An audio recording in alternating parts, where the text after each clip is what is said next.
Hello, my name is Mark Harrison. I'm the CEO of the DPP, and I'm delighted to be joined today by Jill Porubovic. And Jill has had a distinguished career as a senior manager at companies like Verizon and Discovery. Now she's an industry consultant. But the reason you're here today, Jill, is because you've got a passion, haven't you, about supporting women in finding their voice in public speaking in our industry. Absolutely. And that stems from my own challenge with being able to find my voice and speak out loud. So, once you learn tips and tricks, you want to carry those on to other women and help them grow. Okay, so that's what we're going to be talking about today. We're going to be talking about the fact that, women have got an opportunity finally to speak, because finally most companies and most organizations have woken up to the fact that a diversity of voice is really, really important. It brings real business benefit as well as being the right thing to do. And so there are opportunities for women in the media industry to speak, but still often they don't feel they have the confidence to do it. And that's what we're going to get into today and get some good advice from Jill. So, Jill, let's start in the darkest place. I want you to tell me about your worst experience in public speaking. I mean, if we start in the bottom, there's, only way to go is up from there. So my aha moment that I'm not a good public speaker. I was at a conference, a leadership conference, and there was about 40 of my colleagues there. I didn't know them very well. We got a homework assignment to go home and think of 3 influential people that were important to us. So I probably spent about 15 minutes on that. Came in the next day, people were getting up and talking. I got up, totally bombed it. I'm not even sure what I said. I'm not sure if I listed the 3 people. It was not good, and I sat down and I had this moment to myself that something needed to change. That was a weakness of mine that I needed to address. What did it feel like in that moment? Can you remember the emotion in that moment? Absolutely. I was terrified. I couldn't even pay attention to what was going on in the room around me because I was so anxious. And all I could think of was that I disappointed myself and that all eyes were on me because I had done so poorly. Awful, absolutely awful. Now, here we are, quite a while later, and we're going to talk about your journey, but just give people a sense of the kind of public speaking you have done since then. I started out at conferences where I really knew my content, right? And I was strong in that. I'm really great at pulling together concise PowerPoints that aren't full of a bunch of words and numbers, but really packs a punch from a graphics perspective. And I started there doing 200, 300 people, and that was really comfortable for me. I moved on to being asked to speak at women's events and a couple other events, keynotes, podcasts, and strategy panels. And all of those require a different level of preparation. Yeah, absolutely. Okay, so let's talk about some of that detail. So first of all, I want you to just tell me about the first moment when you began to find your voice. What was that? What turned it around from that awful moment into the first time when you did something about it? Failure, right? That failure moment for me was really something that I knew I needed to address. And so what I did was I got my team together. I had about 200 folks at that time. And I went into the most terrifying environment I could think of, which was a theater. And I stood in front of them. So deliberately, you chose that venue Absolutely. Deliberately? Right. The scariest thing I could possibly come up with. Stood in front of my 200 folks and I said, I'm terrified. I suck at this. And I need your help in order to get better at this, because as a leader, I have to have a voice for you. So I said, we're going to get up here once a month and we're going to go through this until I get better at it. You're going to critique me, you're going to give me feedback, and I'm going to do everything I can to become a better speaker. And so we were about 6 deep in these things, and I was getting mic'd up on my lapel, and one of the guys leaned in and he goes, I think you got this, Jill. And so that was a great moment for me. I felt really good. But I think as leaders, I always lead from the back, helping push my team and guide them. But to be a leader, you also need to lead from the front occasionally. You need to set that strategy, set the vision, and be able to tell your team what you want them to do to be accountable. So that voice, if you're not comfortable with it, it's on you to go figure out how to find that voice. Now, I'm personally really interested in the kind of bond that audiences and speakers have, that actually both really need the speaker to succeed, because we have this huge fear of social embarrassment as an audience. We actually fear when somebody steps up to speak that they won't be good. Absolutely. So I'm really intrigued to know that moment when you stood up there in that theater and you said to your team, okay, this is the situation. I need your help. What was the vibe coming off them? All love. Right. All love, right? I think it does two things. I'm being honest with them because I'm trying to fix something I know is wrong with me.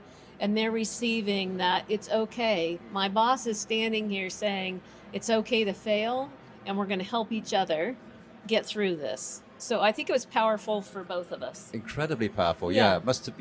You were actually being a great role model at that moment, particularly for the women in the audience. Absolutely. I suspect. Yeah. Yeah, really, really good. So, okay, so you got yourself going like that. What did you then find were your biggest obstacles to try and keep improving? What's interesting is when you're asked as a woman to be on a panel or to do a discussion or whatever, I think the biggest challenge is like, why does my point of view count? Like, I'm just Jill. In fact, I used to get chastised for that all the time. I'm just Jill, right? What could I possibly have to offer? And I think realizing that if you're being asked to speak on a panel, there's something valuable you have to offer in your point of view, and that you've earned your seat at that table. So I think those are the important things for me. Yeah. But what was it that kind of allowed you to accept that, do you think, at that time, when you were still quite new to this? What was it that let you tell yourself that was true? You did have something to I think to it was the contribute? feedback from my team at Right. that time, right? That they gave back to me.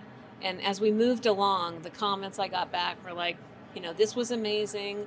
I'd like to see this again. So this joint feedback, I was never alone, and we trusted each other. Yeah. So now, kind of much further on, having done lots of speaking, are there still things that even now you get stressed about? No. I've done the work, right? I started doing the work in 2015, and I spent all the time doing that personal reflection to figure out what I needed to do to have confidence. And I have a really good example of how I gained my confidence. In December, a dear friend of ours, a colleague, passed away, and I flew to the funeral. And when I arrived, his wife asked me to speak at the funeral. I have a day, less than a day. Okay, right? in that moment, that's when you first knew you were going to be speaking at that Yeah. funeral, right? Yeah, didn't know beforehand. I went through the cycle of the things that I put myself through to learn.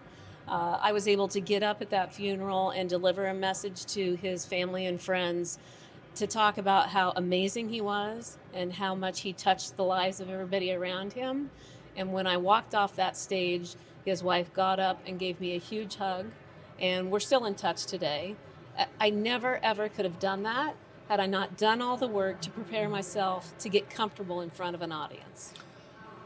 Let's get into that in a bit of detail, because I'm sure people are finding that really interesting. You keep referring to doing the work. What does doing the work involve?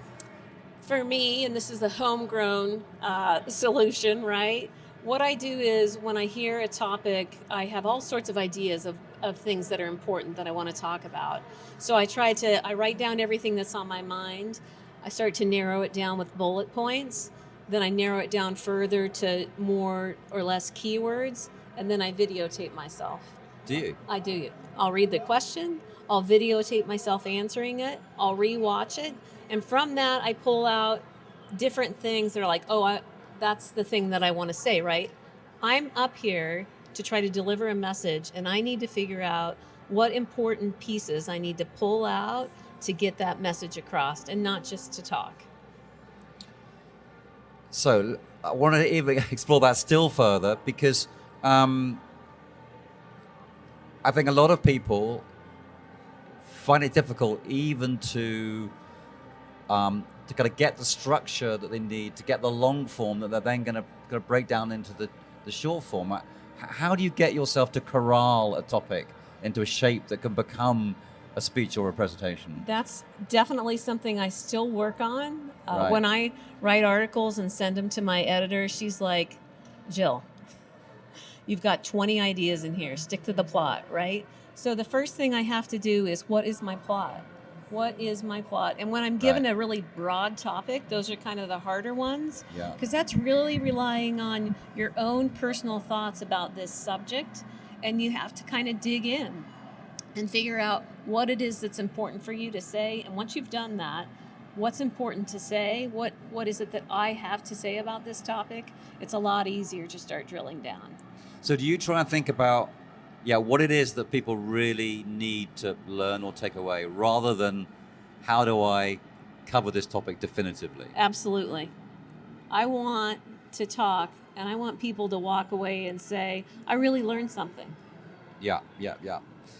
Putting the work in, though, is such an extraordinarily interesting thing to me, because I've seen it in really, really senior people who have to do a lot of public speaking, and they're not very good, and it's like they can't quite accept just how much work it takes to be good. Absolutely. It's almost as if they think that people are either born good or they're not when it comes to public speaking, and therefore, I'm not, I'll get through. And it's almost like this sort of unspoken secret, isn't it, about public speaking, about, what? It takes a lot of work. Absolutely. Even though you might know, like the example of me bombing, right? Oh, I just have to get up and talk about 3 people that I feel were influential. That's no big deal. It's a big deal, right? Because I have to realize the audience needs a delivery on my point of view. And the start of that is so important, right? Getting started on what you're going to talk about. If you can nail that, I feel like you're home free. But it does require this incredible... If you asked me to get up here and just talk about myself, I would spend hours doing the work, like I don't even know who I am, right? Yeah. So for anything at all, you'll put those Absolutely. hours in. And do you, by the way, then, do you find that as you do more and more of this, that you become a bit more demanding as a speaker? I don't want to say prima donna-ish, but do you find you start to get very clear about what you need at an event or at a space in order to perform well? Only about myself, right? Yeah. It's only about myself that I demand more. That I want to. I always say I never settle. It's never good enough for me. If I deliver a good, I had a great one I delivered at one point, and I was like, okay, now what? I got to one up that one because that was good. Yeah. So what's my next thing? Yeah. So the demand is more about me than Right. on anybody around me. Right. Okay. We began with your darkest moment. I think we have to talk now about what's been your most thrilling moment in public speaking. This was not too long ago, a couple months ago. It was at a conference, tech conference, about 400 people there, not that big, 90% men. You surprised me. 4 panels, only woman on the panel, and it was the final panel. The topics were very vague, right? Really like, give me an idea of what digital is. Yeah. Really? Okay. I need to figure out what my point of view is about that, and I need to connect with the audience. So I put the work in. I knew I was the only woman. That makes me work harder because I know I have to deliver on behalf of myself and the other women in the audience. So I got up there, I delivered, and I could feel that I was just on. It was a great You were feeling. in the zone. Right. I got off the stage, I got handshakes, I got hugs, but the best moment was that there was a mixer afterwards. And one of the gals that was there came up and she said, "You crushed it." And I said, "Thank you." She's like, "I've got to show you the text I got during your event that one of the ladies sent me." And she showed it to me. It said, "She is the boss." And I said, "I don't know if I was the boss. I had 3 other people up there that were really smart and we had a great time presenting together." But it was that feeling of like, I did so much work to present really purposeful things that made the audience laugh and connect and Right. were thoughtful. Right. And that really felt like a moment that I had arrived at a new level of comfort. Yeah, really great. That's a really, really great story. I mean, let's generalize this a bit more now. In the DPP, we're very committed to having women speak at our events. Um, very often we ask them and they decline. Quite often when they decline and they recommend a male colleague instead. And it's like, oh, please, please, please. It's my kind of perception, and I've only got anecdotal experience, that it seems like women are more likely to decline than men are. Do you think that's true? I mean, do you think there is still a general problem around women having the 100%. confidence? Absolutely. I did that. I was asked to speak at a big event, and my boss was going, I'm like, oh, here's my boss that you would want over me. And they're like, nah, actually, we want you. So after I got over it being terrified that my boss is going to be in the audience listening to me, you have to think about what happens, at least for me, as a woman. And there's that immediate rush of, I'm not good enough. Yeah. I'm not strong enough. I don't know enough. It's all the enough things, right?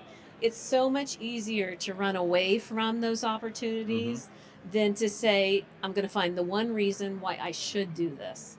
And I'm going to make myself be strong enough to do this, right? So I often say it's being out of your league. So I have a son with autism, and I'll tell you, when I was raising him when he was young, I thought, I'm out of my league. I don't know if I can be his mom, right?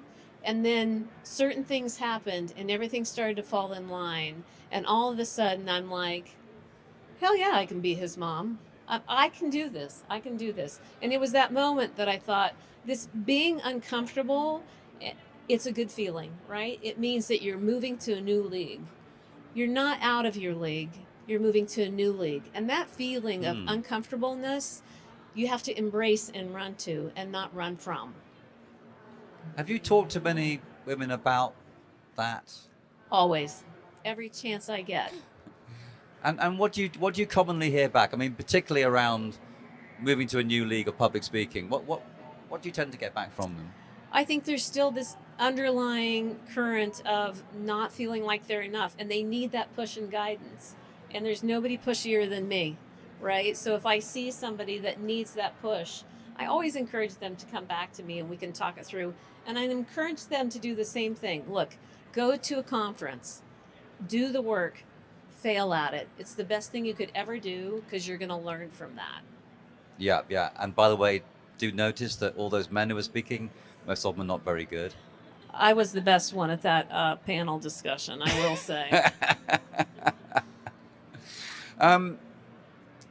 What do you think that organizations like mine and that companies who have female employees, what can we all do to support women? A lot of companies have employee resource groups, which are amazing, but you've got to have somebody professional helping those groups do good things. And I say that because when I left Discovery, I had a job coach, probably only for about an hour. The things that she taught me in the hour time that I had with her, I wish I would have had 30 years ago. Huh. Yeah, they were wonderful, right? So if you have women in your organization that are trying to do like themselves, self-organize and do things for women, it's beneficial to find somebody that's legitimately a coach and bring them in and hold them a little bit accountable so that you can see yourself grow. And if you're doing it right, then those women that have gone through that program should be able to turn around and give back, which is what we're doing with Rise. We have 3 mentees from last year that are mentors this year. And we'll do whatever we have to for those new mentors to give them the strength to be good mentors. Yeah. That's really powerful.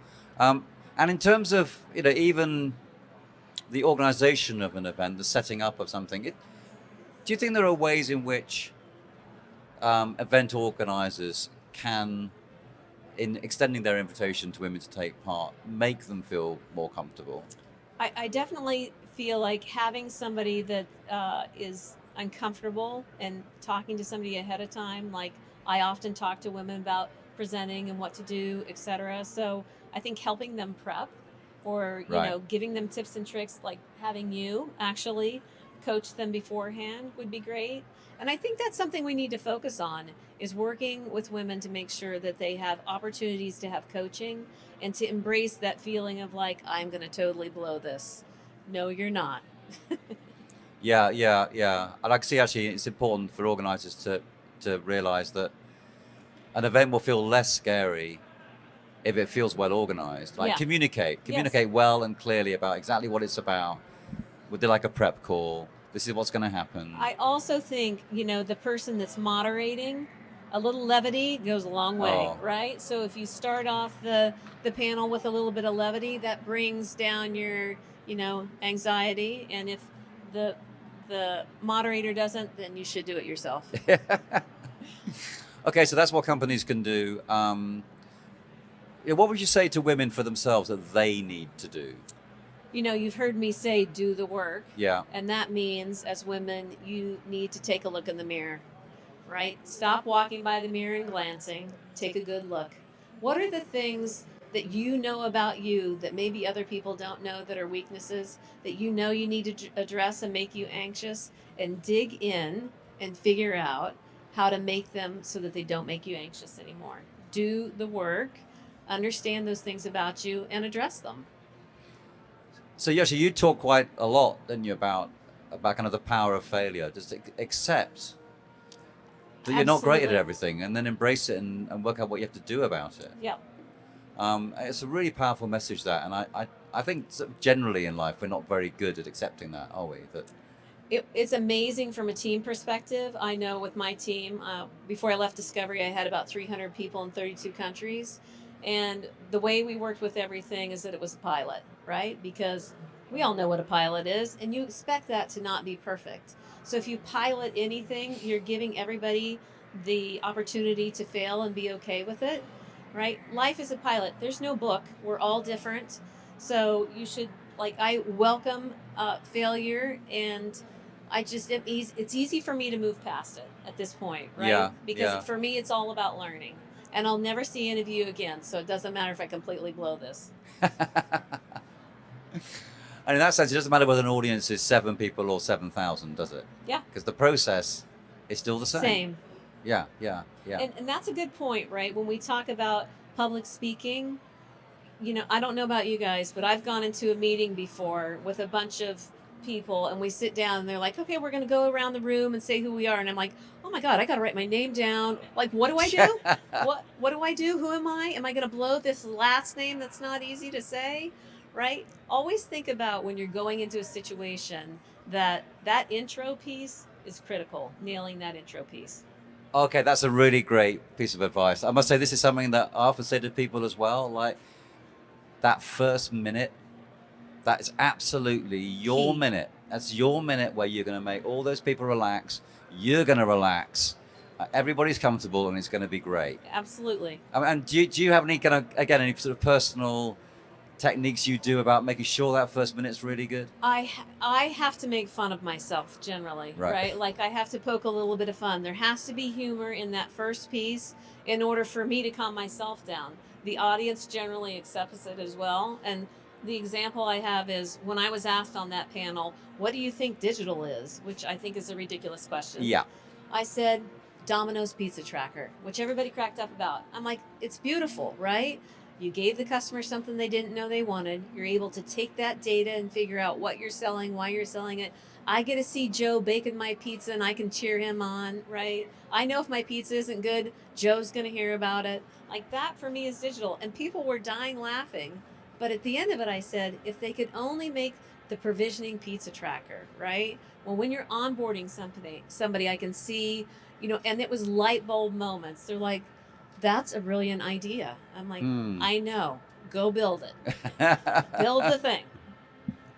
Oh, they must have wanted to hug you. Dumb question. I did get hugs. Smart answer. Well, they did. You said before. Hugs. You did Yes, actually. yes. You did actually get hugs. So, okay. So we're going to wrap up soon, but I'm hearing some key tips from you. I just want to make sure that I've got them right. So you're saying, accept failure, accept that you're not going to be great at the start and you're going to get better, but just work out what you need to get better at. And don't be shy of working on it. You're saying prepare like crazy. So you would say, stand in front of the mirror and say it, even though you feel like a complete idiot. Yeah, I presume. absolutely. And then, what else? You say that first minute or so is really important time It is critical, yeah. to embrace. Any other kind of top tips or techniques that you want to give out? This is just a general thing I think is really important. And again, after speaking with so many women, I think we have a tendency to do this to ourselves. Don't ditch dig, right? You've got the shovel out and every negative thing you can think of, you're just you're in it until you're up to your neck because you've built this negativity ditch. Put the shovel down. Find the optimism. Find the one thing to be optimistic about that can get you over the hump, and stop digging the negativity ditch. That's a really, really great piece of advice. Yeah. I mean, do you have a personal technique for doing that? Do you have like a key word or thought or thing that you do I think one of the you? most important things you can do is figure out when your mind's starting to go there, right? Yeah. Right? Like this, you have to teach yourself to not allow your mind to go there, right? How many times are you worried about something that, like, I'll have a dream and I'm worried about my dream the next day that it might possibly end, which is ridiculous, right? And so I'm like, I call it putting it on the shelf. So when you have those negative thoughts or things that happened that weren't perfect, the chapters have been written. The book has ended. Close the book and put it on the shelf. It's there. You have it for reference. You can see your mistakes, but you can't keep pulling it off the shelf and rereading that book and torturing yourself with the things that you did wrong or what those are things you learned. You're past it. Move on. Yeah, don't torture yourself with it. Yeah. I mean, finally, Jill,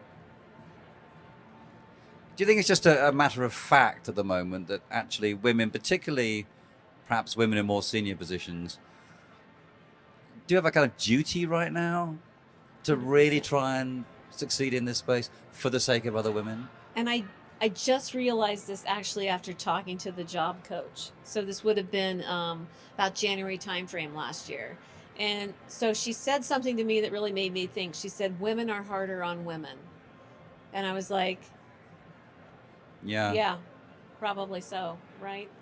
And so I think it's really important that the thing I learned is I always want to give back to everybody, every human that I interact with. I want to meet with them. I want to help them. But there is a duty to give back to women, because what I thought I never had anything to offer is wrong.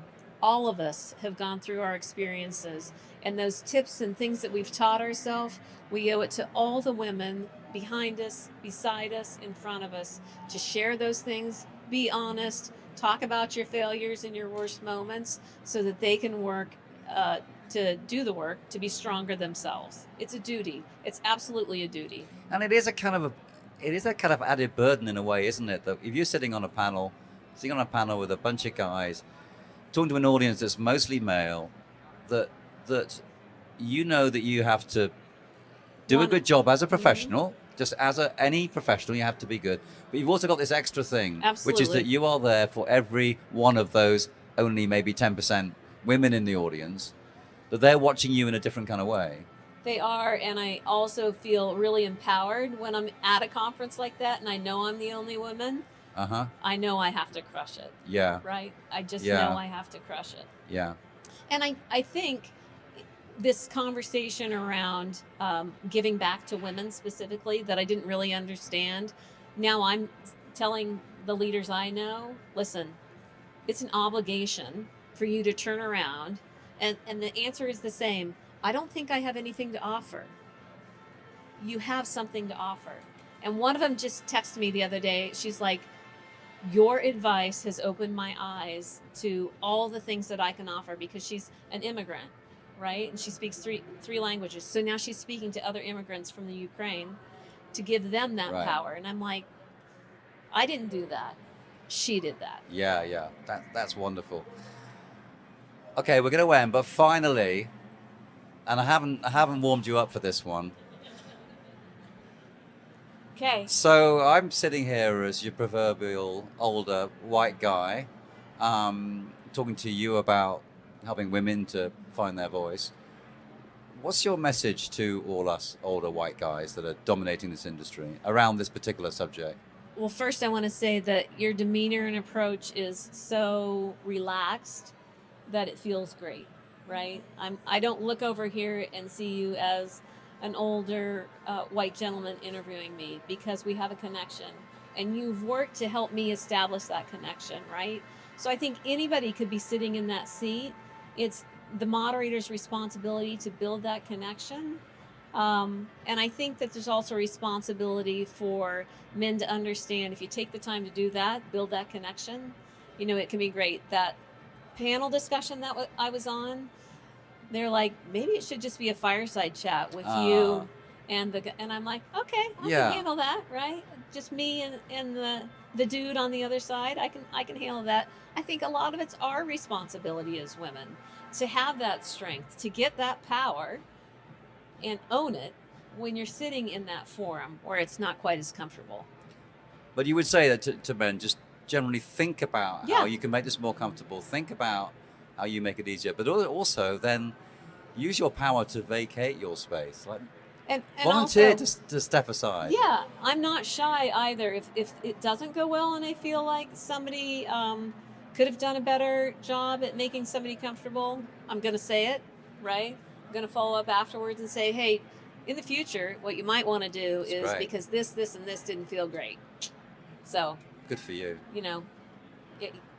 not shy now. Was very shy, not shy now. So that, in a nutshell, has been our conversation. How Jill went from shy to not shy. That's right. And how great she is for it. So Jill, thanks so much. It's been a real bet. pleasure talking to you. I've learned a huge amount, and I'm sure lots of other people have too. I appreciate you being a great moderator and making me feel really comfortable. Oh, thank you. You're welcome. Thank you very much. All right, thanks.